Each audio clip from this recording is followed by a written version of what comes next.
Assalamualaikum warahmatullahi wabarakatuh. Saya Zahra Aristera Malik dengan NPM 202212500-236 dari kelas L8D, mata kuliah Akhlak dan Etika. Di sini saya akan menjelaskan secara ringkas mengenai materi kiat mendidik anak resep Nabi SAW. Anak adalah anugerah yang sangat berharga bagi orang tua, dan ketidakhadiran anak dapat menimbulkan rasa hampa dan kurang bermakna dalam kehidupan pasangan suami istri. Contoh dari perasaan tersebut dialami oleh Nabi Ibrahim AS yang merasa kesepian karena tidak dikaruniai anak selama bertahun-tahun. Nabi Ibrahim dikaruniai anak ketika ia sudah berusia 86 tahun atau sekitar 40 tahun setelah usia pernikahannya dengan Siti Sarah.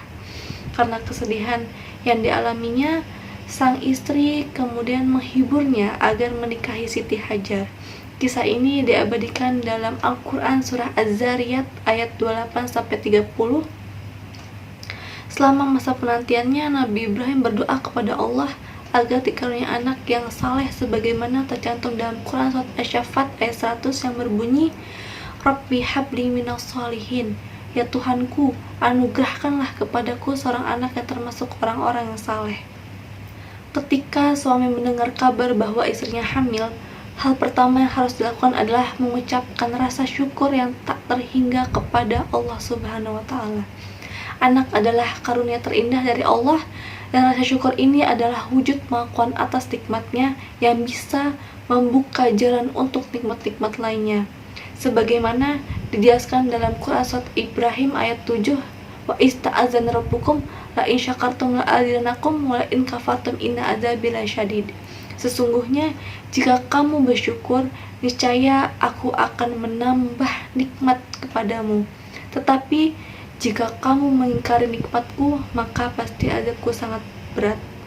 Memiliki makna penting di usia kandungan 4 bulan. Dalam Islam, usia kandungan 4 bulan memiliki makna khusus karena pada tahap ini, malaikat diutus untuk meniupkan ruh ke dalam janin serta mencatat 4 hal: rezeki, ajal, amal, dan kebahagiaan. Hadis menjelaskan tahap penciptaan manusia dalam rahim. 40 hari pertama berupa nutfah, 40 hari kedua menjadi alaqah, dan 40 hari ketiga menjadi mudghah. Total 120 hari atau 4 bulan. Ada beberapa metode pendidikan anak dalam kandungan, yaitu yang pertama membaca Al-Quran, yang kedua melakukan ibadah sunnah, yang ketiga memperbanyak doa dan zikir, yang keempat menghindari makanan dan minuman haram, yang kelima menghindari makanan dan minuman syubhat, yang keenam memenuhi kebutuhan nutrisi, yang ketujuh mengajak berbicara, yang terakhir menjaga perilaku. Metode mendidik anak ini tidak hanya bertujuan untuk memberikan instruksi kepada anak dalam kandungan, tetapi juga harus mendorong mereka agar lebih aktif, kreatif, dan mandiri. Metode ini fleksibel dan dapat diterapkan dalam berbagai langkah pendidikan, memudahkan ibu untuk mendidik anak sejak dalam kandungan. Persalinan adalah momen penting dan istimewa bagi seorang ibu. Saat melahirkan, seorang ibu memperjuangkan keselamatan dirinya dan anaknya. Pada saat persalinan, ibu juga memberikan pendidikan kepada anaknya tentang ketahanan dan kekuatan menghadapi kesulitan. Mental yang kuat akan memberi pesan positif kepada anaknya. Jika ibu pesimis dan takut menjalani persalinan, anaknya juga akan menerima pesan negatif.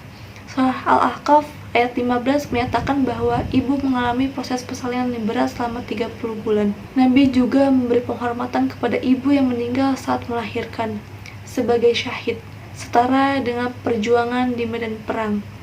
Islam mendorong perlindungan, perawatan kesehatan, dan pengobatan untuk ibu hamil dan melahirkan. Jika seorang ibu meninggal saat melahirkan, Allah menganggapnya sebagai perjuangan dan syahid. Ada poin penting yang harus dilakukan ibu menjelang dan pasca melahirkan. Yang pertama, memperbanyak ingat Allah saat persalinan. Yang kedua, mendoakan dan memberikan nama anak yang baru lahir. Yang ketiga, melafalkan azan dan iqamah bertujuan melindungi bayi dari gangguan setan. Yang keempat, akikah dan mencukur rambut bayi yang sunnah dilakukan pada hari ke-7 kelahiran. Pada saat anak di usia 2-6 tahun dalam Islam, menegaskan hak-hak dasar anak sebagai bagian dari Dzarriyatul Sittah, termasuk hak atas agama, jiwa, akal, harta, nasab, dan kehormatan. Anak memiliki hak untuk mendapatkan nama dan nasab yang jelas, serta hak untuk mendapatkan pendidikan agama yang baik. Selain itu, Rasulullah menekankan pentingnya memberikan ASI hingga anak mencapai usia 2 tahun, karena manfaatnya yang luar biasa bagi nutrisi dan imun. Pendidikan dan pengasuhan anak dalam Islam tidak hanya menekankan pemenuhan hak-hak dasar, tetapi juga kualitas pengasuhan yang berpengaruh besar terhadap perkembangan kepribadian dan spiritual anak. Islam mengatur dengan rinci tentang bagaimana menjaga hak-hak anak sejak usia dini, sebagai landasan bagi pembentukan individu yang sehat dan berakhlak baik.